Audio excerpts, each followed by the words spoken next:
નમસ્કાર મિત્રો, આપ સર્વેનો આપણી ચેનલ ધાર્મિક વર્લ્ડમાં હાર્દિક સ્વાગત છે। દોસ્તો, આપણા હિન્દુ ધર્મમાં દરેક વ્રત તહેવારનો અનેરું મહત્વ માનવામાં આવેલ છે અને તેમાં પણ આપણા હિન્દુ ધર્મમાં પરિણીત મહિલાઓની વાત કરવામાં આવે તો વટ સાવિત્રીનું વ્રત પરિણીત મહિલાઓ માટે ખૂબ જ મહત્વપૂર્ણ માનવામાં આવેલ છે। ધાર્મિક માન્યતાઓ પ્રમાણે વટ સાવિત્રીનું વ્રત પરિણીત મહિલાઓ પોતાના પતિની લાંબી ઉંમર અને જે મહિલાઓને સંતાન નથી તેવી મહિલાઓ ગુણવાન સંતાનની પ્રાપ્તિ માટે રાખતી હોય છે।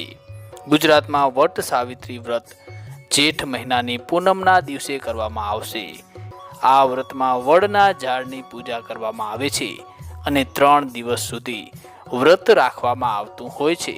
પૌરાણિક માન્યતાઓ અનુસાર સાવિત્રીએ તેમના પતિ સત્યવાનનું જીવન યમરાજથી બચાવ્યું હતું। તેથી જ એવું માનવામાં આવે છે કે પરિણીત મહિલાઓ આ દિવસે વ્રત રાખે છે તો તેને અખંડ સૌભાગ્યની પ્રાપ્તિ થાય છે। આ દિવસે મહિલાઓ વટ સાવિત્રીનો આખો દિવસ વ્રત રાખે છે અને વટ વૃક્ષ તથા સાવિત્રી સત્યવાનની કથા અને પૂજા પાઠ કરે છે। દોસ્તો, હિન્દુ ધર્મમાં વટ સાવિત્રી વ્રતનું મહત્વ જણાવવામાં આવેલ છે। આ વ્રત સૌભાગ્ય આપનાર, પાપોનો નાશ કરનાર અને સ્ત્રીઓ માટે ધન પ્રદાન કરનાર માનવામાં આવેલ છે।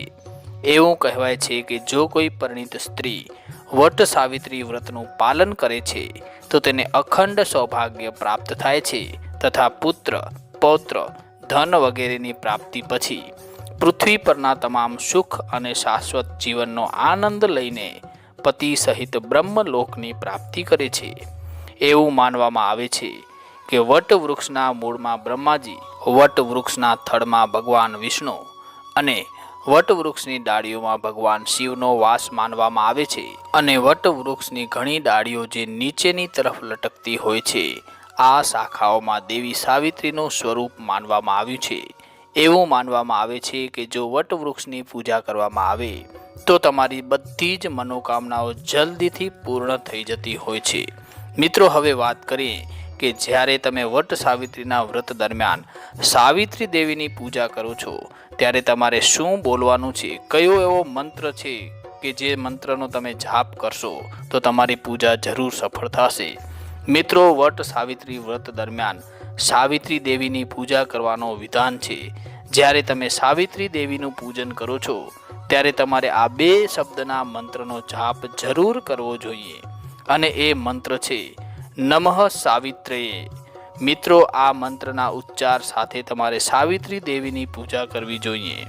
મિત્રો, એક મંત્ર આવે છે કે વટમૂલે સ્થિતો બ્રહ્મા, વટ મધ્યે જનાર્દન, વટાગ્રે તું શિવો દેવ, સાવિત્રી વટ સંશ્રિતા।